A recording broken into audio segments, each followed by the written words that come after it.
Very good morning students. ਮੈਂ ਹਾਂ ਕਰਨ ਸ਼ਰਮਾ, ਆਟੋਮੋਟਿਵ ਟ੍ਰੇਨਰ, ਸਰਕਾਰੀ ਸੀਨੀਅਰ ਸੈਕੰਡਰੀ ਸਮਾਰਟ ਸਕੂਲ ਖੈੜਾ ਦੋਨਾ, ਜ਼ਿਲ੍ਹਾ ਕਪੂਰਥਲਾ ਤੋਂ। ਮੈਂ ਤੁਹਾਡੇ ਲਈ ਅੱਜ ਲੈ ਕੇ ਆਇਆ ਹਾਂ ਆਟੋਮੋਬਾਈਲ ਦਾ ਇੱਕ ਬਹੁਤ ਹੀ ਮਹੱਤਵਪੂਰਨ, ਬਹੁਤ ਹੀ ਇੰਪੋਰਟੈਂਟ ਟੌਪਿਕ, ਲੁਬਰੀਕੇਸ਼ਨ ਪ੍ਰਬੰਧ। ਸੋ ਲੁਬਰੀਕੇਸ਼ਨ ਪ੍ਰਬੰਧ ਬਾਰੇ ਅਸੀਂ ਕੀ ਜਾਣਾਂਗੇ ਅੱਜ ਦੀ ਇਸ ਕਲਾਸ ਦੇ ਵਿੱਚ। ਅਸੀਂ ਲੁਬਰੀਕੇਸ਼ਨ ਬਾਰੇ ਪੜ੍ਹਾਂਗੇ ਕਿ ਲੁਬਰੀਕੇਸ਼ਨ ਹੈ ਕੀ, ਇਸ ਦੀ ਕੀ ਜ਼ਰੂਰਤ ਹੈ, ਇਸ ਦੇ ਕੀ ਉਦੇਸ਼ ਜਾਂ ਆਬਜੈਕਟਿਵ ਹਨ, ਲੁਬਰੀਕੇਸ਼ਨ ਦੀਆਂ ਕਿਹੜੀਆਂ ਕਿਸਮਾਂ ਆਟੋਮੋਬਾਈਲਾਂ ਵਿੱਚ ਵਰਤੀਆਂ ਜਾਂਦੀਆਂ ਹਨ ਅਤੇ ਵਰਤੀਆਂ ਗਈਆਂ ਹਨ, ਅਤੇ ਇਹਨਾਂ ਦੀ ਵਰਕਿੰਗ ਇਹ ਕਿਵੇਂ ਕੰਮ ਕਰਦੀਆਂ ਨੇ। ਫਿਰ ਵੈਟ ਸੰਪ ਲੁਬਰੀਕੇਸ਼ਨ ਅਤੇ ਡਰਾਈ ਸੰਪ ਲੁਬਰੀਕੇਸ਼ਨ ਜਿਹੜੀਆਂ ਕਿ ਅਜੋਕੇ ਸਮੇਂ ਵਿੱਚ ਬਹੁਤ ਜ਼ਿਆਦਾ ਵਰਤੀਆਂ ਜਾ ਰਹੀਆਂ ਨੇ, ਇਹਨਾਂ ਵਿੱਚ ਫਰਕ ਕੀ ਹੈ, ਇਹ ਕਿਵੇਂ ਕੰਮ ਕਰਦੀਆਂ ਨੇ। ਫਿਰ ਪ੍ਰੋਪਰ ਲੁਬਰੀਕੇਸ਼ਨ ਪ੍ਰਬੰਧ ਨੂੰ ਬਣਾਈ ਰੱਖਣ ਲਈ ਕੁਝ ਟਿਪਸ। ਸਭ ਤੋਂ ਪਹਿਲਾਂ ਲੁਬਰੀਕੇਸ਼ਨ ਜਾਣਨ ਲਈ ਸਾਨੂੰ ਫ੍ਰਿਕਸ਼ਨ ਰਗੜ ਜਾਣਨੀ ਪਵੇਗੀ। ਅਸੀਂ ਇੱਥੇ ਦੋ ਬਾਡੀਜ਼ ਦੇਖ ਰਹੇ ਹਾਂ, ਇੱਕ ਗ੍ਰੀਨ ਬਾਡੀ, ਇੱਕ ਪਰਪਲ ਬਾਡੀ। ਗ੍ਰੀਨ ਜਿਹੜੀ ਥੱਲੇ ਆ, ਪਰਪਲ ਉਹਦੇ ਉੱਪਰ ਰੱਖੀ ਹੋਈ ਆ। ਪਰਪਲ 'ਤੇ ਗ੍ਰੈਵੀਟੇਸ਼ਨਲ ਫੋਰਸ ਲੱਗ ਰਹੀ ਆ। ਗ੍ਰੈਵੀਟੇਸ਼ਨਲ ਫੋਰਸ ਮਤਲਬ ਗੁਰੂਤਾਕਰਸ਼ਣ ਬਲ ਜਿਹੜਾ ਆ ਉੱਪਰੋਂ ਥੱਲੇ ਨੂੰ ਲੱਗ ਰਿਹਾ, ਅਤੇ ਉਹ ਸਾਰਾ ਭਾਰ ਪੈ ਰਿਹਾ ਗ੍ਰੀਨ ਪਲੇਟ 'ਤੇ। ਹੁਣ ਇੱਕ ਪੁਸ਼ਿੰਗ ਫੋਰਸ ਜਿਹੜੀ ਆ ਉਹ ਪਰਪਲ ਬਾਡੀ ਨੂੰ ਅੱਗੇ ਧੱਕਣ ਦੀ ਕੋਸ਼ਿਸ਼ ਕਰ ਰਹੀ ਹੈ। ਹੁਣ ਦੋ ਫੋਰਸਿਸ ਲੱਗ ਰਹੀਆਂ, ਇੱਕ ਤਾਂ ਪੁਸ਼ਿੰਗ ਫੋਰਸ ਜਿਹੜੀ ਸਾਨੂੰ ਦਿਖ ਰਹੀ ਹੈ, ਜਿਹੜੀ ਨਹੀਂ ਦਿਖ ਰਹੀ ਉਹ ਕਿਹੜੀ ਹੈ, ਗ੍ਰੈਵੀਟੇਸ਼ਨਲ ਫੋਰਸ। ਪਰਪਲ ਬਾਡੀ ਦੇ ਵਿੱਚ ਅਤੇ ਗ੍ਰੀਨ ਬਾਡੀ ਦੇ ਵਿੱਚ ਫ੍ਰਿਕਸ਼ਨ ਰਗੜ ਪੈਦਾ ਹੋ ਰਹੀ ਆ। ਇਹ ਰਗੜ ਕੀ ਕਰਦੀ ਆ? ਇਹ ਰਗੜ ਪਰਪਲ ਬਾਡੀ ਨੂੰ ਅੱਗੇ ਮੂਵ ਹੋਣ ਤੋਂ ਰੋਕ ਰਹੀ ਆ। ਜੇ ਉਹ ਅੱਗੇ ਮੂਵ ਹੋ ਵੀ ਰਹੀ ਹੈ ਤਾਂ ਉਸ ਦਾ ਬਹੁਤ ਜ਼ਿਆਦਾ ਜ਼ੋਰ ਲੱਗ ਰਿਹਾ, ਅਤੇ ਉਸ ਦੇ ਨਾਲ ਇੱਕ ਨੁਕਸਾਨ ਹੋਰ ਕਰ ਰਹੀ ਹੈ ਕਿ ਇਹ ਜਿੱਥੇ ਫ੍ਰਿਕਸ਼ਨ ਹੋ ਰਹੀ ਹੈ ਨਾ, ਉੱਥੇ ਗਰਮੀ ਪੈਦਾ ਹੋ ਰਹੀ ਬਹੁਤ ਜ਼ਿਆਦਾ। ਗਰਮੀ ਪੈਦਾ ਹੋਣ ਦੇ ਨਾਲ ਕੀ ਹੋਊਗਾ ਕਿ ਜੇ ਤਾਂ ਇਹ ਮੈਟਲ ਆ ਤਾਂ ਇਹ ਡਿਫਾਰਮ ਹੋ ਸਕਦੀ ਆ, ਜੇ ਕੋਈ ਹੋਰ ਮਟੀਰੀਅਲ ਹੈਗਾ ਤਾਂ ਉਸ ਨੂੰ ਅੱਗ ਵੀ ਲੱਗ ਸਕਦੀ ਹੈ। ਡਿਫਾਰਮੇਸ਼ਨ ਅਤੇ wear and tear. Wear and tear ਦਾ ਮਤਲਬ ਕੀ ਆ ਕਿ ਇੱਥੇ ਬਹੁਤ ਜ਼ਿਆਦਾ ਪੁਰਜਿਆਂ ਦੀ ਘਸਾਈ ਹੋ ਰਹੀ ਹੈ, ਜਿਹਦੇ ਨਾਲ ਉਹਦੀ ਉਮਰ ਘਟ ਰਹੀ ਹੈ। ਸੋ ਇਹ ਹੈਗੀ ਰਗੜ। ਹੁਣ ਇਸ ਰਗੜ ਨੂੰ ਜੇ ਅਸੀਂ ਰੋਕਣਾ ਹੋਵੇ ਤਾਂ ਇਸ ਨੂੰ ਅਸੀਂ ਆਪਣੀ ਆਮ ਜ਼ਿੰਦਗੀ ਦੀ ਐਗਜ਼ਾਮਪਲ ਵਿੱਚ ਲੈ ਆਉਂਦੇ ਹਾਂ। ਜਦੋਂ ਕਿਸੇ ਦਰਵਾਜ਼ੇ ਦੀ ਕੁੰਡੀ ਨਾ ਲੱਗਦੀ ਹੋਵੇ, ਅੜ ਕੇ ਲੱਗਦੀ ਹੋਵੇ, ਅਸੀਂ ਕੀ ਕਰਦੇ ਹਾਂ, ਉੱਥੇ ਤੇਲ ਦੇ ਦਿੰਦੇ ਹਾਂ, ਹੈ ਨਾ। ਉਹ ਤੇਲ ਦੇਣ ਦੇ ਨਾਲ ਕੀ ਹੁੰਦਾ ਕਿ ਉਹ ਤਿਲਕਣ ਪੈਦਾ ਹੋ ਜਾਂਦੀ ਹੈ, ਜਿਹਦੇ ਨਾਲ ਕੁੰਡੀ ਆਰਾਮ ਨਾਲ ਲੱਗ ਜਾਂਦੀ ਹੈ। ਇੱਕ ਹੋਰ ਉਦਾਹਰਣ ਇਹ ਹੈ ਕਿ ਅਸੀਂ ਆਪਣੇ ਹੱਥਾਂ ਨੂੰ ਘਸਾਉਂਦੇ ਹਾਂ ਬਹੁਤ ਜ਼ੋਰ ਦੀ, ਇੱਕ ਤਾਂ ਉਹਦੇ ਨਾਲ ਬਹੁਤ ਜ਼ਿਆਦਾ ਜ਼ੋਰ ਲੱਗਦਾ ਸਾਡਾ, ਅਤੇ ਦੂਸਰਾ ਹੱਥ ਗਰਮ ਹੋ ਜਾਂਦੇ। ਸਰਦੀਆਂ ਦੇ ਵਿੱਚ ਅਸੀਂ ਹੱਥ ਗਰਮ ਕਰਦੇ ਹਾਂ ਨਾ। ਹੁਣ ਜੇ ਅਸੀਂ ਚਾਹੀਏ ਕਿ ਅਸੀਂ ਹੱਥ ਗਰਮ ਨਹੀਂ ਹੋਣ ਦੇਣੇ ਅਤੇ ਨਾਲ ਹੀ ਸਾਡਾ ਜਿਹੜਾ ਇੰਨਾ ਜ਼ੋਰ ਲੱਗੇ, ਫਿਰ ਕੀ ਕਰਾਂਗੇ? ਅਸੀਂ ਹੱਥਾਂ ਦੇ ਵਿੱਚ ਕੋਈ ਨਾ ਕੋਈ ਲੁਬਰੀਕੈਂਟ ਲਗਾ ਲਾਂਗੇ। ਲੁਬਰੀਕੈਂਟ ਮਤਲਬ ਕਿ ਕੋਈ ਵੀ ਤੇਲ ਜਿਹੜਾ, ਜਾਂ ਕੋਈ ਗਰੀਸ ਹੋ ਸਕਦੀ ਆ, ਜਾਂ ਕੋਈ ਇੱਦਾਂ ਦਾ ਸੋਲਿਡ ਮਟੀਰੀਅਲ ਵੀ ਹੋ ਸਕਦਾ ਜਿਹੜਾ ਰਗੜ ਨੂੰ ਘੱਟ ਕਰੇ, ਉਹਨੂੰ ਅਸੀਂ ਲੁਬਰੀਕੈਂਟ ਕਹਾਂਗੇ। ਲੁਬਰੀਕੈਂਟ ਲਗਾ ਕੇ ਅਸੀਂ ਹੱਥਾਂ ਨੂੰ ਰਗੜਾਂਗੇ ਤਾਂ ਗਰਮੀ ਪੈਦਾ ਵੀ ਘੱਟ ਹੋਊਗੀ, ਅਤੇ ਉਹਦੇ ਨਾਲ ਸਾਡੀ ਜਿਹੜੀ ਤਾਕਤ ਆ ਉਹ ਵੀ ਘੱਟ ਲੱਗੂਗੀ, ਅਤੇ ਫਿਰ ਅਸੀਂ ਕੀ ਕਹਾਂਗੇ ਕਿ ਲੁਬਰੀਕੇਸ਼ਨ ਹੋ ਗਈ।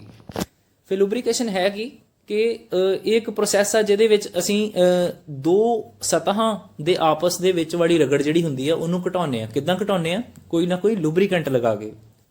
ਇਹ ਇੱਕ ਪਤਲੀ ਫਿਲਮ ਬਣਾ ਦਿੰਦਾ, ਥਿਨ ਫਿਲਮ। ਆਹ ਦੇਖੋ, ਇੱਕ ਬਹੁਤ ਪਤਲੀ ਸਤ੍ਹਾ ਬਣਾ ਦਿੰਦਾ ਦੋ ਸਤਹਾਂ ਦੇ ਵਿਚਕਾਰ, ਜਿਹਦੇ ਨਾਲ ਉਹ ਦੋਨੇ ਇੱਕ ਦੂਸਰੇ ਦੇ ਉੱਪਰ ਆਸਾਨੀ ਨਾਲ ਤਿਲਕ ਸਕਣ ਅਤੇ ਰਗੜ ਨੂੰ ਜਿੰਨੀ ਘੱਟ ਹੋ ਸਕੇ ਉਨੀ ਘੱਟ ਕਰ ਸਕਣ।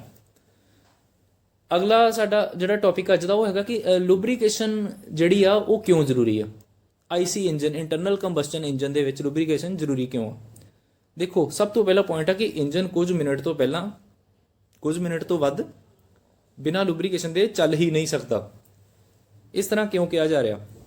ਉਹ ਇਸ ਕਰਕੇ ਕਿਉਂਕਿ ਜਦੋਂ ਪਿਸਟਨ, ਕਰੈਂਕ ਸ਼ਾਫਟ, ਕੈਮ ਸ਼ਾਫਟ, ਡਿਸਟਰੀਬਿਊਟਰਸ ਬਹੁਤ ਜ਼ਿਆਦਾ ਸਪੀਡ ਨਾਲ ਇੰਜਨ ਦੇ ਵਿੱਚ ਚੱਲਦੇ ਆ ਨਾ, ਉਹ ਜਦੋਂ ਇੰਨੀ ਸਪੀਡ ਨਾਲ ਚੱਲਦੇ ਆ ਅਤੇ ਇੰਨੀ ਜ਼ਿਆਦਾ ਰਗੜ ਹੁੰਦੀ ਆ ਅੰਦਰ, ਅਤੇ ਉਹ ਰਗੜ ਜਿਹੜੀ ਆ ਉਹ ਇੰਨੀ ਜ਼ਿਆਦਾ ਗਰਮੀ ਪੈਦਾ ਕਰਦੀ ਆ ਕਿ ਉਹ ਪਾਰਟਸ ਨੂੰ ਡਿਫਾਰਮ ਕਰ ਦਿੰਦੀ ਆ, ਉਹਨਾਂ ਨੂੰ ਖਰਾਬ ਕਰ ਦਿੰਦੀ ਆ ਘਸਾ ਕੇ, ਅਤੇ ਕੁਝ ਹੀ ਮਿੰਟਾਂ ਵਿੱਚ ਇੰਜਨ ਜਿਹੜਾ ਉਹ ਸੀਜ਼ ਹੋ ਜਾਂਦਾ। ਜੇ ਲੁਬਰੀਕੇਸ਼ਨ ਸਿਸਟਮ ਸਹੀ ਕੰਮ ਨਾ ਕਰੇ ਤਾਂ ਇੰਜਨ ਸੀਜ਼ ਹੋ ਜਾਂਦਾ। ਤੁਸੀਂ ਆਮ ਸੁਣਿਆ ਹੋਊਗਾ ਕਿ ਆਮ ਤੌਰ 'ਤੇ ਕੀ ਹੁੰਦਾ ਕਿ ਥੱਲਿਓਂ ਸੜਕ ਤੋਂ ਚੈਂਬਰ ਦੇ ਵਿੱਚ ਕੋਈ ਨਾ ਕੋਈ ਵੱਟਾ ਵੱਜਿਆ, ਜਾਂ ਕਿਤੇ ਛੇਕ ਹੋ ਗਿਆ, ਲੁਬਰੀਕੇਸ਼ਨ ਆਇਲ ਲੀਕ ਹੋ ਗਿਆ, ਜਾਂ ਕਿਸੇ ਨੇ ਧਿਆਨ ਨਹੀਂ ਦਿੱਤਾ, ਕਿਸੇ ਨੇ ਸਰਵਿਸ ਨਹੀਂ ਕੀਤੀ, ਉਹਦਾ ਇੰਜਨ ਸੀਜ਼ ਹੋ ਗਿਆ।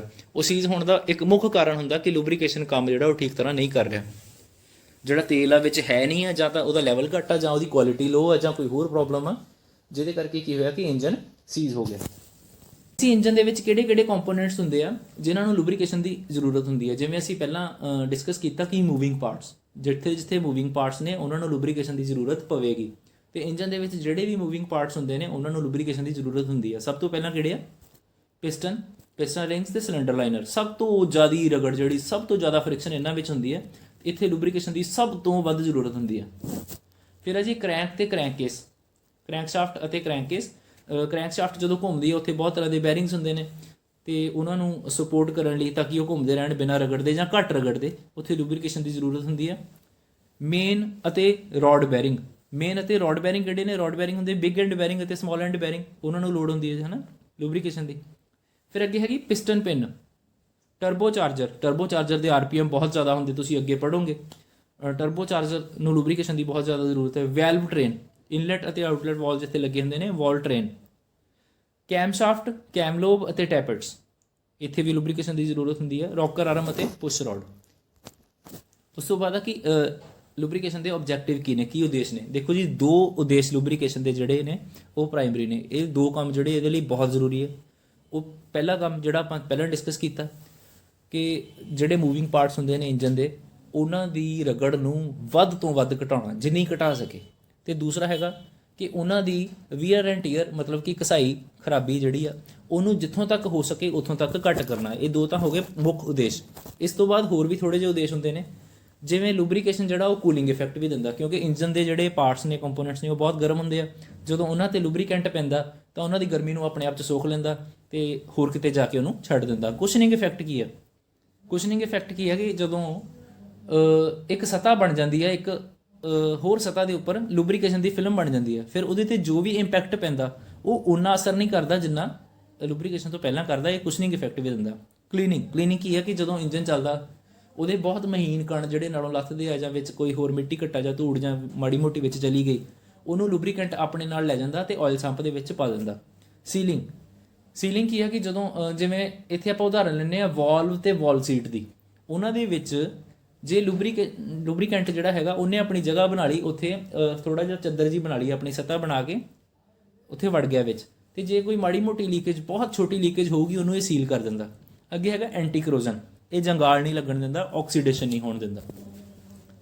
ਲੂਬਰੀਕੇਸ਼ਨ ਦੀਆਂ ਟਾਈਪਸ, ਸਭ ਤੋਂ ਪਹਿਲੀ ਲੂਬਰੀਕੇਸ਼ਨ ਦੀ ਬੇਸਿਕ ਟਾਈਪ ਆ ਪੈਟਰੋਇਲ ਲੂਬਰੀਕੇਸ਼ਨ ਜਾਂ ਮਿਸਟ ਲੂਬਰੀਕੇਸ਼ਨ। ਪੈਟਰੋਇਲ ਲੂਬਰੀਕੇਸ਼ਨ ਪੁਰਾਣੇ 2 ਸਟ੍ਰੋਕ ਇੰਜਨਸ ਦੇ ਵਿੱਚ ਹੁੰਦੀ ਸੀ, ਅੱਗੇ ਡਿਸਕਸ ਕਰਾਂਗੇ ਆਪਾਂ। ਅੱਗੇ ਹੈਗੀ ਸਪਲੈਸ਼ ਲੂਬਰੀਕੇਸ਼ਨ, ਇਹ ਕਿਹੜੀ ਹੁੰਦੀ ਹੈ ਇਹ ਵੀ ਸਿੱਖਾਂਗੇ। ਫੋਰਸਡ ਲੂਬਰੀਕੇਸ਼ਨ, ਮਤਲਬ ਕਿ ਫੋਰਸ ਕਰਾ ਕੇ ਆਇਲ ਨੂੰ ਅੱਗੇ ਭੇਜਣਾ। ਇਹਦੀਆਂ ਅੱਗੇ 2 ਜਿਹੜੀਆਂ ਟਾਈਪਸ ਨੇ ਉਹ ਵੀ ਅਸੀਂ ਡਿਸਕਸ ਕਰਾਂਗੇ। ਸਭ ਤੋਂ ਪਹਿਲੀ ਹੈ ਪੈਟਰੋਇਲ ਲੂਬਰੀਕੇਸ਼ਨ। ਪੈਟਰੋਇਲ ਲੂਬਰੀਕੇਸ਼ਨ ਦੇ ਵਿੱਚ ਕੀ ਹੁੰਦਾ ਕਿ ਇਹ ਆਮ ਤੌਰ 'ਤੇ ਪੁਰਾਣੇ 2 ਸਟ੍ਰੋਕ ਇੰਜਨ ਜਿਹੜੇ ਹੁੰਦੇ ਸੀ ਉਹਨਾਂ ਵਿੱਚ ਯੂਜ਼ ਕੀਤੀ ਜਾਂਦੀ ਸੀ।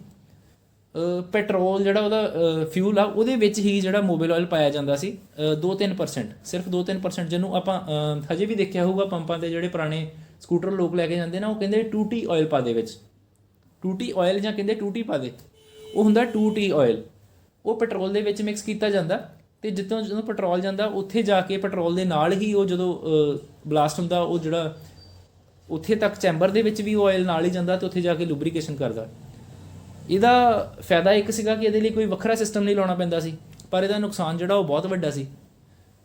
ਇਹ ਪ੍ਰਦੂਸ਼ਣ ਬਹੁਤ ਜ਼ਿਆਦਾ ਕਰਦਾ ਸੀ ਅਤੇ ਐਫੀਸ਼ੀਐਂਸੀ ਘਟਾਉਂਦਾ ਸੀ। ਪ੍ਰਦੂਸ਼ਣ ਜ਼ਿਆਦਾ ਇਸ ਕਰਕੇ ਕਰਦਾ ਸੀ ਕਿਉਂਕਿ ਇਹ ਵੀ ਪੈਟਰੋਲ ਦੇ ਨਾਲ ਬਲਦਾ ਸੀ ਜਾ ਕੇ, ਅਤੇ ਜਿਹੜਾ ਇਹਦਾ ਐਮਿਸ਼ਨ ਨਿਕਲਦਾ ਸੀ, ਧੂੰਆਂ ਨਿਕਲਦਾ ਸੀ, ਉਹ ਵਾਤਾਵਰਨ ਨੂੰ ਦੂਸ਼ਿਤ ਕਰਦਾ ਸੀ। ਅਤੇ ਅੱਜ ਦੇ ਟਾਈਮ ਦੇ ਵਿੱਚ ਜਦੋਂ ਭਾਰਤ ਸਰਕਾਰ BS6 ਲਿਆ ਰਹੀ ਹੈ, ਹੌਲੀ ਹੌਲੀ ਪੁਰਾਣੇ ਵਾਹਨ ਬੰਦ ਕਰ ਰਹੀ ਹੈ, ਭਾਰਤ ਸਟੈਂਡਰਡ 6 ਕੀ ਕਹਿੰਦਾ ਕਿ ਪੋਲਿਊਸ਼ਨ ਬਹੁਤ ਘੱਟ ਹੋਵੇ, ਅਤੇ ਇਸ ਹਾਲਾਤ ਦੇ ਵਿੱਚ ਅਸੀਂ ਜਿਹੜਾ 2T ਆਇਲ ਉਹ ਯੂਜ਼ ਕਰ ਹੀ ਨਹੀਂ ਸਕਦੇ, ਅਤੇ ਫਿਰ ਹੌਲੀ ਹੌਲੀ ਇਹ ਬੰਦ ਹੋ ਜਾਣਾ। ਹਜੇ ਅਸੀਂ ਦੇਖ ਸਕਦੇ ਹਾਂ ਆਉਣ ਵਾਲੇ ਟਾਈਮ ਦੇ ਵਿੱਚ ਇਹ ਸਾਨੂੰ ਨਹੀਂ ਮਿਲਣੀ। ਅੱਗੇ ਹੈਗਾ ਸਪਲੈਸ਼ ਲੂਬਰੀਕੇਸ਼ਨ। ਸਪਲੈਸ਼ ਲੂਬਰੀਕੇਸ਼ਨ ਕੀ ਆ ਕਿ ਇਹਦੇ ਵਿੱਚ ਕਨੈਕਟਿੰਗ ਰਾਉਂਡ ਦੇ ਨਾਲ ਨਾ ਚਮਚੇ ਜਿਹੇ ਟਾਈਪ ਲੱਗੇ ਹੁੰਦੇ ਆ, ਸਕੂਪਸ ਲੱਗੇ ਹੁੰਦੇ ਆ। ਉਹ ਆਇਲ ਸੰਪ ਦੇ ਵਿੱਚੋਂ, ਆਇਲ ਸੰਪ ਹੁੰਦਾ ਨਾ ਥੱਲੇ ਜਿਹਦੇ ਵਿੱਚ ਆਇਲ ਇਕੱਠਾ ਹੁੰਦਾ, ਅੱਗੇ ਸਿੱਖਾਂਗੇ ਆਪਾਂ, ਉਹਦੇ ਵਿੱਚੋਂ ਆਇਲ ਲੈ ਕੇ, ਆਹ ਦੇਖੋ ਇੱਥੇ ਦੇਖ ਸਕਦੇ ਆਪਾਂ, ਆਹ ਆਇਲ ਸੰਪ ਆ ਥੱਲੇ, ਆਹ ਵਾਲਾ ਆਇਲ ਸੰਪ ਆ, ਆਹ ਵਾਲਾ ਵਿੱਚ ਆਇਲ ਪਿਆ ਜਿਹੜਾ ਬਲੈਕ ਕਲਰ ਦਾ ਦਿਖ ਰਿਹਾ ਸਾਨੂੰ, ਇਹ ਆਇਲ ਇਕੱਠਾ ਹੋਇਆ ਵਿੱਚ ਇੰਜਨ ਆਇਲ। ਆਹ ਹੈਗੀ ਕਨੈਕਟਿੰਗ ਰੋਡ, ਕਨੈਕਟਿੰਗ ਰੋਡ ਦੇ ਥੱਲੇ ਜਿਹੜੀ ਕਰੈਂਕ ਸ਼ਾਫਟ ਆ, ਇਹਦੇ ਨਾਲ ਸਕੂਪਸ ਲੱਗੇ ਹੁੰਦੇ ਕਨੈਕਟਿੰਗ ਰੋਡ ਦੇ ਨਾਲ। ਇਹ ਹਰ ਇੱਕ ਗੇੜੇ ਦੇ ਨਾਲ, ਜਦੋਂ ਹਰ ਕੋਈ ਚੱਕਰ ਕੱਢਦਾ, ਹਰ ਚੱਕਰ ਦੇ ਨਾਲ ਕੀ ਹੁੰਦਾ ਕਿ ਜਿਹੜਾ ਆਇਲ ਆ ਉਹ ਆਸੇ ਪਾਸੇ ਸਪਲੈਸ਼ ਹੁੰਦਾ, ਸਪਲੈਸ਼, ਇਸ ਕਰਕੇ ਇਹਨੂੰ ਸਪਲੈਸ਼ ਲੂਬਰੀਕੇਸ਼ਨ ਕਿਹਾ ਜਾਂਦਾ। ਅੱਗੇ ਹੈਗੀ ਫੋਰਸਡ ਲੂਬਰੀਕੇਸ਼ਨ। ਫੋਰਸਡ ਲੂਬਰੀਕੇਸ਼ਨ ਕੀ ਹੈ ਕਿ ਇਹਦੇ ਵਿੱਚ ਇੱਕ ਪੰਪ ਐਕਸਟਰਾ ਦਿੱਤਾ ਗਿਆ ਹੁੰਦਾ ਜੋ ਕਿ ਆਇਲ ਨੂੰ ਪੰਪ ਕਰੇ ਅੱਗੇ ਅਤੇ ਪ੍ਰੈਸ਼ਰ ਦੇ ਨਾਲ ਸਪਰੇਅ ਕਰੇ। ਅਸੀਂ ਦੇਖ ਸਕਦੇ ਹਾਂ ਆ ਪਿਸਟਨ ਪਿਨ ਅਤੇ ਕਨੈਕਟਿੰਗ ਰੋਡ ਦੇ ਸਮਾਲ ਬੇਰਿੰਗ, ਜਿਹੜਾ ਸਮਾਲ ਐਂਡ ਬੇਰਿੰਗ ਆ, ਉੱਥੇ ਲੂਬਰੀਕੇਸ਼ਨ ਹੁੰਦੀ ਦਿਖਾਈ ਦੇ ਰਹੀ ਹੈ। ਇਹ ਅੱਗੇ ਅਸੀਂ ਡਿਟੇਲ ਵਿੱਚ ਸਿੱਖਾਂਗੇ। ਵੈਟ ਸੰਪ ਲੂਬਰੀਕੇਸ਼ਨ ਕੀ ਹੁੰਦੀ ਹੈ? ਇਹਦੀ ਪਹਿਲੀ ਕਿਸਮ ਆ ਵੈਟ ਸੰਪ ਲੂਬਰੀਕੇਸ਼ਨ। ਅੱਛਾ, ਆਇਲ ਸੰਪ ਤੇ ਵੈਟ ਸੰਪ ਦੇ ਵਿੱਚ ਕੋਈ ਜ਼ਿਆਦਾ ਫਰਕ ਨਹੀਂ ਹੈਗਾ, ਕਨਫਿਊਜ਼ ਨਹੀਂ ਹੋਣਾ। ਜਿਹੜਾ ਆਇਲ ਸੰਪ ਆ ਥੱਲੇ ਕੰਟੇਨਰ ਆ, ਅਸੀਂ ਸਮਝਾਂਗੇ ਅੱਗੇ। ਆ ਜਾਓ, ਇਹਦੇ ਵਿੱਚ ਸਾਨੂੰ ਥੱਲੇ ਮੋਬਾਈਲ ਆਇਲ ਇਕੱਠਾ ਹੋਇਆ ਦਿਸ ਰਿਹਾ। ਆ ਦੇਖੋ, ਇਹ ਹੈਗਾ ਆਇਲ ਸੰਪ, ਇਹਨੂੰ ਅਸੀਂ ਕਹਿੰਦੇ ਆਇਲ ਸੰਪ ਜਾਂ ਆਇਲ ਕੰਟੇਨਰ। ਆਮ ਤੌਰ ਤੇ ਜਿਹੜਾ ਕਰੈਂਕ ਸ਼ਾਫਟ ਦੇ ਥੱਲੇ ਕਰੈਂਕ ਕੇਸ ਹੁੰਦਾ, ਇਹ ਕਰੈਂਕ ਕੇਸ ਦੇ ਵਿੱਚ ਇੱਕ ਬੋਡੀ ਬਣੀ ਹੁੰਦੀ ਹੈ ਜਿਹਦੇ ਵਿੱਚ ਮੋਬਾਈਲ ਆਇਲ ਇਕੱਠਾ ਹੁੰਦਾ। ਇਹ ਵੈਟ ਸੰਪ ਆ, ਮਤਲਬ ਗਿੱਲਾ ਸੰਪ ਆ, ਇਹਦੇ ਵਿੱਚ ਆਇਲ ਇਕੱਠਾ ਹੁੰਦਾ। ਹੁਣ ਇਹਦੀ ਵਰਕਿੰਗ ਦੇਖਣ ਲਈ ਅਸੀਂ ਦੇਖੋ, ਐਕਚੁਅਲੀ ਮੈਂ ਤੁਹਾਨੂੰ ਇੱਕ ਵੀਡੀਓ ਦਿਖਾਉਣਾ ਜਿੱਥੋਂ ਇਹਦੀ ਵਰਕਿੰਗ ਜਿਹੜੀ ਹੈ ਚੰਗੇ ਤਰੀਕੇ ਨਾਲ ਸਮਝ ਲੱਗ ਜੂਗੀ। ਦੇਖੋ, ਅਸੀਂ ਦੇਖ ਸਕਦੇ ਹਾਂ ਸਭ ਤੋਂ ਥੱਲੇ ਕੀ ਹੈ, ਆਇਲ ਸੰਪ। ਆਇਲ ਸੰਪ ਸਾਨੂੰ ਦਿਖ ਰਿਹਾ, ਆਇਲ ਸੰਪ। ਇੱਥੋਂ ਆਇਲ ਸਟ੍ਰੇਨਰ ਜਿਹੜਾ ਉਹ ਆਇਲ ਖਿੱਚਦਾ ਤੇ ਆਇਲ ਪੰਪ ਨੂੰ ਦੇ ਦਿੰਦਾ। ਆਇਲ ਪੰਪ ਤੱਕ ਜਿਹੜਾ ਆਇਲ ਉਹ ਆਇਲ ਸਟ੍ਰੇਨਰ ਨੇ ਭੇਜ ਦੇਣਾ। ਜਿਹੜੇ ਇਹਦੇ ਵਿਚਲੇ ਵੱਡੇ ਪਾਰਟੀਕਲਸ ਨੇ, ਜਿਹੜੇ ਗੰਦ ਬੰਦਾ, ਉਹਨੇ ਥੱਲੇ ਹੀ ਛੱਡ ਦੇਣਾ ਤੇ ਆਇਲ ਪੰਪ ਤੱਕ ਭੇਜ ਦੇਣਾ। ਆਇਲ ਪੰਪ ਨੇ ਕੀ ਕਰਨਾ, ਇਹਨੂੰ ਪੰਪ ਕਰਕੇ ਪ੍ਰੈਸ਼ਰ ਦੇ ਨਾਲ ਆਇਲ ਫਿਲਟਰ ਤੱਕ ਭੇਜਣਾ। ਇਹ ਹੈਗਾ ਆਇਲ ਫਿਲਟਰ। ਆਹ ਦੇਖੋ, ਇਹ ਆਇਲ ਫਿਲਟਰ ਆ। ਆਇਲ ਫਿਲਟਰ ਤੱਕ ਜਦੋਂ ਆਇਲ ਆ ਗਿਆ, ਆਇਲ ਫਿਲਟਰ ਤੋਂ ਅੱਗੇ ਆਇਲ ਜਾਣਾ ਸਾਫ਼ ਹੋ ਕੇ, ਜਿਹੜੇ ਵਿੱਚ ਗੰਦਗੀ ਜਿਹੜੀ ਹੋਣੀ ਸਾਰੀ ਉਹਨੇ ਫਿਲਟਰ 'ਚ ਛੱਡ ਜਾਣੀ। ਉਸ ਤੋਂ ਬਾਅਦ ਅੱਗੇ ਜਾਣਾ ਆਇਲ, ਕਿੱਥੇ ਜਾਣਾ, ਮੇਨ ਆਇਲ ਗੈਲਰੀ ਵਿੱਚ। ਇਹ ਜਿਹੜੀ ਕਰੈਂਕ ਸ਼ਾਫਟ ਦੇ ਲਾਗੇ ਹੁੰਦੀ ਆ ਮੇਨ ਆਇਲ ਗੈਲਰੀ। ਅੱਛਾ, ਗੈਲਰੀ ਹੈ ਕੀ ਆ, ਇੰਜਨ ਦੇ ਵਿੱਚ ਨਾ ਬਹੁਤ ਛੋਟੇ ਛੋਟੇ ਸੁਰਾਖਨੁਮਾ ਜਿੱਦਾਂ ਰਸਤੇ ਦਿੱਤੇ ਹੁੰਦੇ ਆ ਜਿੱਥੋਂ ਦੀ ਆਇਲ ਜਾ ਸਕੇ ਤੇ ਲੁਬਰੀਕੇਸ਼ਨ ਹੋ ਸਕੇ। ਮੇਨ ਆਇਲ ਗੈਲਰੀ ਦੇ ਵਿੱਚੋਂ ਫਿਰ ਛੋਟੀਆਂ ਆਇਲ ਗੈਲਰੀਜ਼ ਜਿਹੜੀਆਂ ਉਹ ਦਿੱਤੀਆਂ ਹੁੰਦੀਆਂ। ਦੇਖੋ, ਅਸੀਂ ਦੇਖ ਸਕਦੇ ਹਾਂ, ਆਹ ਦੇਖੋ, ਪਿਸਟਨ ਦੀ ਲੁਬਰੀਕੇਸ਼ਨ ਹੋ ਰਹੀ ਹੈ, ਦਿਖ ਰਹੀ ਸਾਨੂੰ ਇੱਥੇ। ਇੱਦਾਂ ਜਿਹੜੀ ਆ ਲੁਬਰੀਕੇਸ਼ਨ ਇੰਜਨ ਦੇ ਵਿੱਚ ਹੁੰਦੀ ਹੈ। ਬਹੁਤ ਸਿੰਪਲ। ਆਇਲ ਸੰਪ ਤੋਂ ਆਇਲ ਪੰਪ ਤੇ ਜਾਂਦਾ ਆਇਲ ਸਟ੍ਰੇਨਰ ਦੇ ਥਰੂ। ਉਸ ਤੋਂ ਬਾਅਦ ਆਇਲ ਫਿਲਟਰ ਤੱਕ ਜਾਂਦਾ ਜਿੱਥੋਂ ਆਇਲ ਗੈਲਰੀਜ਼ 'ਚ, ਤੇ ਅੱਗੇ ਸਪਰੇਅ ਹੋ ਜਾਂਦਾ। ਤੇ ਇਹ ਜਿਹੜਾ ਸਪਰੇਅ ਹੋਣ ਤੋਂ ਬਾਅਦ ਜਿਹੜਾ ਆ, ਇਹ ਆਇਲ ਵਾਪਸ ਆਇਲ ਸੰਪ 'ਚ ਆ ਜਾਂਦਾ। ਮਤਲਬ ਸਾਰੀ ਗੰਦਗੀ ਇਕੱਠੀ ਕਰਕੇ ਜਾਂ ਗਰਮੀ ਇਕੱਠੀ ਕਰਕੇ ਆਇਲ ਸੰਪ 'ਚ ਆ ਜਾਂਦਾ। ਆਇਲ ਸੰਪ ਤੋਂ ਦੁਬਾਰਾ ਉਹੀ ਰਸਤਾ ਫੜ ਲੈਂਦਾ। ਇਹ ਬਾਰ-ਬਾਰ ਰਿਪੀਟ ਹੁੰਦਾ ਰਹਿੰਦਾ। ਚਲੋ, ਸੋ ਮੈਨੂੰ ਉਮੀਦ ਹੈ ਕਿ ਵੈਟ ਸੰਪ ਲੁਬਰੀਕੇਸ਼ਨ ਤੁਹਾਨੂੰ ਸਮਝ ਆ ਚੁੱਕੀ ਹੈ। ਅੱਗੇ ਹੈਗੀ ਡਰਾਈ ਸੰਪ ਲੁਬਰੀਕੇਸ਼ਨ। ਦੇਖੋ, ਵੈਟ ਸੰਪ ਲੁਬਰੀਕੇਸ਼ਨ ਤੇ ਡਰਾਈ ਸੰਪ ਲੁਬਰੀਕੇਸ਼ਨ ਦਾ ਪ੍ਰਿੰਸੀਪਲ ਲਗਭਗ ਸੇਮ ਆ। ਸਿਰਫ ਇੱਕ ਫਰਕ ਆ ਕਿ ਉਹਦੇ ਵਿੱਚ ਜਿਹੜਾ ਸੰਪ ਆ ਉਹ ਹਮੇਸ਼ਾ ਆਇਲ ਨਾਲ ਭਰਿਆ ਰਹਿੰਦਾ। ਇਹਦੇ ਵਿੱਚ ਕੀ ਹੁੰਦਾ ਕਿ ਇੱਕ ਵੱਖਰਾ ਰਿਜ਼ਰਵਾਇਰ, ਵੱਖਰਾ ਸਟੋਰੇਜ ਟੈਂਕ ਸਾਨੂੰ ਦਿੱਤਾ ਹੁੰਦਾ ਤੇ ਆਇਲ ਉਹਦੇ ਵਿੱਚ ਇਕੱਠਾ ਹੁੰਦਾ। ਡਰਾਈ ਸੰਪ ਦੇ ਵਿੱਚ ਆਇਲ ਆਉਂਦਾ ਜ਼ਰੂਰ ਆ, ਪਰ ਉੱਥੋਂ ਸਕੈਵੈਂਜਿੰਗ ਹੋ ਜਾਂਦੀ। ਦੇਖੋ, ਸੰਪ ਦੇ ਵਿੱਚੋਂ ਆਇਲ ਨੂੰ ਸਕੈਵੈਂਜ ਕਰਾ ਕੇ ਸਪਲਾਈ ਟੈਂਕ ਦੇ ਵਿੱਚ ਭੇਜ ਦਿੱਤਾ ਜਾਂਦਾ ਤੇ ਉੱਥੋਂ ਆਇਲ ਨੂੰ ਅੱਗੇ ਲੁਬਰੀਕੇਸ਼ਨ ਲਈ ਫਲੋ ਕਰਵਾਇਆ ਜਾਂਦਾ। ਅੱਛਾ, ਇੱਥੇ ਕੰਪੋਨੈਂਟ ਦੇਖ ਰਹੇ ਹਾਂ, ਆਇਲ ਕੂਲਰ ਕੀ ਆ? ਜਦੋਂ ਆਇਲ ਕਾਫੀ ਸਾਰੇ ਚੱਕਰ ਕੱਟ ਕੇ ਬਹੁਤ ਜ਼ਿਆਦਾ ਗਰਮ ਹੋ ਜਾਂਦਾ ਤਾਂ ਇੱਕ ਰੇਡੀਏਟਰ ਵਰਗਾ ਪੁਰਜ਼ਾ ਉੱਥੇ ਦਿੱਤਾ ਹੁੰਦਾ ਤਾਂ ਕਿ ਇੰਜਨ ਆਇਲ ਨੂੰ ਵੀ ਠੰਡਾ ਕੀਤਾ ਜਾ ਸਕੇ ਅਲੱਗ ਤੋਂ। ਡੈਡੀਕੇਟਡ ਇੰਜਨ ਆਇਲ ਲਈ ਹੁੰਦਾ। ਠੀਕ ਹੈ ਜੀ। ਸੋ ਵੈਟ ਸੰਪ ਲੁਬਰੀਕੇਸ਼ਨ ਤੇ ਡਰਾਈ ਸੰਪ ਲੁਬਰੀਕੇਸ਼ਨ ਦੇ ਵਿੱਚ ਕੋਈ ਖਾਸ ਫਰਕ ਨਹੀਂ। ਫਰਕ ਸਿਰਫ ਇੰਨਾ ਕਿ ਉਹਦੇ ਵਿੱਚ ਜਿਹੜਾ ਸੰਪ ਦੇ ਵਿੱਚ ਆਇਲ ਇਕੱਠਾ ਹੁੰਦਾ, ਇਹਦੇ ਵਿੱਚ ਸੰਪ ਦੇ ਵਿੱਚ ਆਇਲ ਨਹੀਂ ਇਕੱਠਾ ਹੁੰਦਾ, ਸਪਲਾਈ ਟੈਂਕ ਦੇ ਵਿੱਚ ਇਕੱਠਾ ਹੁੰਦਾ। ਇਹਦੇ ਆਪਣੇ ਫਾਇਦੇ ਨੇ। ਫਾਇਦੇ ਇੱਦਾਂ ਕਿ ਇਹਦੇ ਵਿੱਚ ਸਟੋਰੇਜ ਲਈ ਕਾਫੀ ਜਗ੍ਹਾ ਮਿਲ ਜਾਂਦੀ ਹੈ ਤੇ ਇਹਨੂੰ ਬਹੁਤ ਚੰਗੇ ਤਰੀਕੇ ਨਾਲ ਬੈਲੈਂਸ ਕੀਤਾ ਗਿਆ ਹੁੰਦਾ। ਇੱਕ ਆਟੋਮੋਬਾਈਲ ਦੀ ਲੁਬਰੀਕੇਸ਼ਨ ਠੀਕ ਤਰੀਕੇ ਨਾਲ ਕੰਮ ਕਰਦੀ ਰਹੇ, ਉਹਦੇ ਲਈ ਅਸੀਂ ਕੀ ਕਰ ਸਕਦੇ ਹਾਂ? ਦੇਖੋ, ਅਸੀਂ ਜਿਹੜਾ ਕੋਰਸ ਚੁਣਿਆ ਆਟੋਮੋਬਾਈਲ ਦਾ, ਉਹਦੇ ਵਿੱਚ ਇਸ ਗੱਲ ਦਾ ਸਾਨੂੰ ਖਾਸ ਧਿਆਨ ਰੱਖਣਾ ਪੈਣਾ ਕਿ ਕਿਹੜੀਆਂ ਚੀਜ਼ਾਂ ਜਿਹੜੀਆਂ ਉਹ ਜ਼ਰੂਰੀ ਹੁੰਦੀਆਂ। ਸਭ ਤੋਂ ਪਹਿਲਾਂ ਕੀ ਹੈ ਕਿ ਕਰੈਕਟ ਗ੍ਰੇਡ ਦਾ, ਸਹੀ ਗ੍ਰੇਡ ਦਾ ਲੁਬਰੀਕੈਂਟ ਜਿਹੜਾ ਉਹ ਆਉਣਾ ਹੋਣਾ ਚਾਹੀਦਾ। ਦੇਖੋ, ਲੁਬਰੀਕੈਂਟ ਦੇ ਉੱਪਰ ਇੱਕ ਕੋਡ ਲਿਖਿਆ ਹੁੰਦਾ, ਉਹ ਅਸੀਂ ਅੱਗੇ ਫਰਦਰ ਸਟੱਡੀ ਕਰਾਂਗੇ ਕਿਸੇ ਹੋਰ ਵੀਡੀਓ ਵਿੱਚ ਕਿ ਉਹਨੂੰ ਕਿਵੇਂ ਪਛਾਣਨਾ। ਤੇ ਲੁਬਰੀਕੈਂਟ ਦੀਆਂ ਪ੍ਰੋਪਰਟੀਜ਼ ਕਿਹੜੀਆਂ ਹੁੰਦੀਆਂ, ਜਿੱਦਾਂ ਵਿਸਕੋਸਿਟੀ ਹੁੰਦੀ, ਪੂਰ ਪੁਆਇੰਟ ਹੁੰਦਾ, ਫਲੈਸ਼ ਪੁਆਇੰਟ ਹੁੰਦਾ। ਇਹ ਅੱਗੇ ਅਸੀਂ ਸਿੱਖਾਂਗੇ ਹੌਲੀ ਹੌਲੀ। ਇਹ ਪ੍ਰੋਪਰਟੀਜ਼ ਨੂੰ ਪਛਾਣਨਾ ਜ਼ਰੂਰੀ ਹੈ ਸਭ ਤੋਂ ਪਹਿਲਾਂ। ਫਿਰ ਇੰਜਨ ਆਇਲ ਦੇ ਜਿਹੜਾ ਲੈਵਲ ਆ, ਡਿਪਸਟਿਕ ਨਾਲ ਜਿਹੜਾ ਚੈੱਕ ਕਰੀਦਾ ਇੰਜਨ ਆਇਲ ਦਾ ਲੈਵਲ, ਉਹਨੂੰ ਥੋੜ੍ਹੇ ਟਾਈਮ ਬਾਅਦ ਜਦੋਂ ਵੀ ਤੁਸੀਂ ਮਾੜੀ ਮੋਟੀ ਇੰਜਨ ਦੀ ਇੰਸਪੈਕਸ਼ਨ ਕੀਤੀ, ਉਦੋਂ ਇੰਜਨ ਆਇਲ ਦਾ ਲੈਵਲ ਜ਼ਰੂਰ ਦੇਖੋ। ਇਹ ਦੇਖਣਾ ਇੰਨਾ ਜ਼ਰੂਰੀ ਹੈ ਕਿਉਂਕਿ ਇੰਜਨ ਆਇਲ ਦਾ ਲੈਵਲ ਜੇ ਘਟਿਆ ਤਾਂ ਲੁਬਰੀਕੇਸ਼ਨ ਆਇਲ ਦਾ ਅੰਦਰ ਪ੍ਰੈਸ਼ਰ ਘਟ ਜਾਣਾ, ਉਹਦਾ ਅੰਦਰ ਵੀ ਲੈਵਲ ਘਟ ਜਾਣਾ ਤੇ ਉਹਦੇ ਨਾਲ ਲੁਬਰੀਕੇਸ਼ਨ ਘੱਟ ਹੋਣੀ, ਜਿਹਦੇ ਨਾਲ ਇੰਜਨ ਸੀਜ਼ ਹੋਣ ਦਾ ਖਤਰਾ ਹੁੰਦਾ। ਅੱਗੇ ਅਸੀਂ ਲੀਕੇਜ ਦੇਖਣੀ, ਲੁਬਰੀਕੇਸ਼ਨ ਸਿਸਟਮ ਦੇ ਵਿੱਚ ਕਿਹੜੀਆਂ ਲੀਕੇजेस ਹੋ ਸਕਦੀਆਂ ਨੇ, ਕਿਉਂਕਿ ਜੇ ਲੀਕੇਜ ਹੋਈ ਤਾਂ ਆਇਲ ਦਾ ਲੈਵਲ ਘਟੂਗਾ ਤੇ ਫਿਰ ਸੀਜ਼ਰ ਹੋਣ ਦੇ ਚਾਂਸਸ ਵੱਧ ਜਾਂਦੇ ਆ। ਅੱਗੇ ਟੈਂਪਰੇਚਰ ਗੇਜ ਦੇਖਣੀ ਇੰਜਨ ਦੀ ਹਮੇਸ਼ਾ। ਇਹ ਡੈਸ਼ਬੋਰਡ ਤੇ ਲੱਗੀ ਹੁੰਦੀ ਹੈ। ਟੈਂਪਰੇਚਰ ਜੇ ਵੱਧਦਾ ਆ ਤਾਂ ਮਤਲਬ ਕੋਈ ਪ੍ਰੋਬਲਮ ਆ, ਉਹਨੂੰ ਅਸੀਂ ਆਟੋਮੋਬਾਈਲ ਨੂੰ ਨਹੀਂ ਚਲਾਉਣਾ ਜਾਂ ਬਹੁਤ ਘੱਟ ਸਪੀਡ ਤੇ ਚਲਾਉਣਾ ਜਾਂ ਧਿਆਨ ਨਾਲ ਚਲਾਉਣਾ। ਕਿਉਂਕਿ ਜੇ ਟੈਂਪਰੇਚਰ ਵੱਧ ਰਿਹਾ ਤਾਂ ਜਾਂ ਤਾਂ ਉਹਦੇ ਲੁਬਰੀਕੇਸ਼ਨ 'ਚ ਪ੍ਰੋਬਲਮ ਆ ਜਾਂ ਕੂਲਿੰਗ ਸਿਸਟਮ 'ਚ ਪ੍ਰੋਬਲਮ ਨਾ ਕੋਈ ਹੈ, ਉਹ ਸਾਨੂੰ ਆਈਡੈਂਟੀਫਾਈ ਡਾਇਗਨੋਸ ਕਰਨੀ ਪਏਗੀ। ਉਸ ਤੋਂ ਬਾਅਦ ਉਹਨੂੰ ਠੀਕ ਕਰਨਾ ਪਏਗਾ। ਇੰਜਨ ਆਇਲ ਨੂੰ ਚੇਂਜ ਕਰਨਾ ਬਹੁਤ ਜ਼ਰੂਰੀ ਹੈ ਥੋੜ੍ਹੇ ਟਾਈਮ ਬਾਅਦ। ਇਹ ਮੈਨੂਫੈਕਚਰਰ ਦੱਸਦਾ ਕਿ ਕਿਸੇ ਦਾ 3000 ਬਾਅਦ ਜਾਂ ਕਿਸੇ ਦਾ 5000 ਕਿਲੋਮੀਟਰ ਜਾਂ ਕਿਸੇ ਦਾ 10000 ਕਿਲੋਮੀਟਰ ਬਾਅਦ ਜਿਹੜਾ ਆਇਲ ਚੇਂਜ ਹੋਣਾ, ਉਹ ਆਇਲ ਚੇਂਜ ਕਰਨਾ ਬੜਾ ਜ਼ਰੂਰੀ ਹੈ, ਕਿਉਂਕਿ ਆਇਲ ਥੋੜ੍ਹੇ ਟਾਈਮ ਬਾਅਦ ਆਪਣੀ ਜਿਹੜੀਆਂ ਪ੍ਰੋਪਰਟੀਜ਼ ਆ ਉਹ ਖੋ ਦਿੰਦਾ, ਉਹ ਬਾਅਦ ਵਿੱਚ ਕੰਮ ਦਾ ਨਹੀਂ ਰਹਿੰਦਾ। ਇਸ ਲਈ ਆਇਲ ਨੂੰ ਚੇਂਜ ਕਰਨਾ ਬਹੁਤ ਜ਼ਰੂਰੀ ਹੈ। ਇਵੇਂ ਆਇਲ ਫਿਲਟਰ ਜਿਹੜਾ ਹੈ ਉਹਨੂੰ ਵੀ ਚੇਂਜ ਕਰਨਾ ਪੈਂਦਾ ਸਾਨੂੰ ਵਾਰ-ਵਾਰ। ਥੋੜ੍ਹੇ ਟਾਈਮ ਬਾਅਦ ਆਇਲ ਫਿਲਟਰ ਚੇਂਜ ਕਰਨਾ ਪੈਂਦਾ, ਕਿਉਂਕਿ ਉਹਦੇ ਵਿੱਚ ਬਹੁਤ ਜ਼ਿਆਦਾ ਜਿਹੜਾ ਆ ਉਹ ਮੈਟਰ ਇਕੱਠਾ ਹੋ ਜਾਂਦਾ ਅਤੇ ਉਹ ਫਿਰ ਬਲੋਕ ਹੋ ਜਾਂਦਾ, ਚੋਕ ਹੋ ਜਾਂਦਾ, ਉਹਨੂੰ ਬਦਲਣਾ ਪੈਂਦਾ। ਅੱਛਾ, ਡਰੇਨ ਨਟ ਜਾਂ ਡਰੇਨ ਪਲੱਗ ਜੋ ਵੀ ਆਪਾਂ ਉਹਨੂੰ ਕਹਿੰਦੇ ਆ, ਉਹਦੀ ਨਾ ਵਾਸ਼ਰ ਹੁੰਦੀ ਹੈ, ਉਹਨੂੰ ਹਰ ਵਾਰੀ ਚੇਂਜ ਕਰਨਾ ਜ਼ਰੂਰੀ ਹੁੰਦਾ ਉਹਨੂੰ ਲੀਕ ਪ੍ਰੂਫ ਬਣਾਉਣ ਲਈ। ਫਿਰ ਲਾਸਟ ਪੁਆਇੰਟ ਹੈ ਕਿ ਐਕਚੁਅਲੀ ਲਾਸਟ ਨਹੀਂ ਹੈ, ਇਹ ਇਸ ਲਿਸਟ ਦੇ ਵਿੱਚ ਲਾਸਟ ਆ। ਉੱਦਾਂ ਬਹੁਤ ਸਾਰੇ ਪੁਆਇੰਟਸ ਆ ਜਿਨ੍ਹਾਂ ਨੂੰ ਧਿਆਨ 'ਚ ਰੱਖਣਾ ਹੁੰਦਾ। ਇੱਥੇ ਹੈ ਕਿ ਟਾਈਟਨੈਸ, ਫਿਲਰ ਕੈਪ ਅਤੇ ਡਰੇਨ ਪਲੱਗ ਦੀ ਟਾਈਟਨੈਸ, ਉਹਨਾਂ ਨੂੰ ਸਹੀ ਟਾਰਕ 'ਤੇ ਹਮੇਸ਼ਾ ਟਾਈਟ ਕਰਨਾ। ਡਰੇਨ ਪਲੱਗ ਲਈ ਤਾਂ ਟਾਰਕ ਰੈਂਚ ਹੀ ਵਰਤਣਾ ਚਾਹੀਦਾ। ਠੀਕ ਹੈ ਜੀ। ਸੋ ਉਮੀਦ ਕਰਦੇ ਹਾਂ ਕਿ ਇਸ ਸੈਸ਼ਨ ਦੇ ਵਿੱਚੋਂ ਤੁਸੀਂ ਸਿੱਖਿਆ ਅਤੇ ਅੱਗੇ ਵੀ ਸਿੱਖਦੇ ਰਹਾਂਗੇ।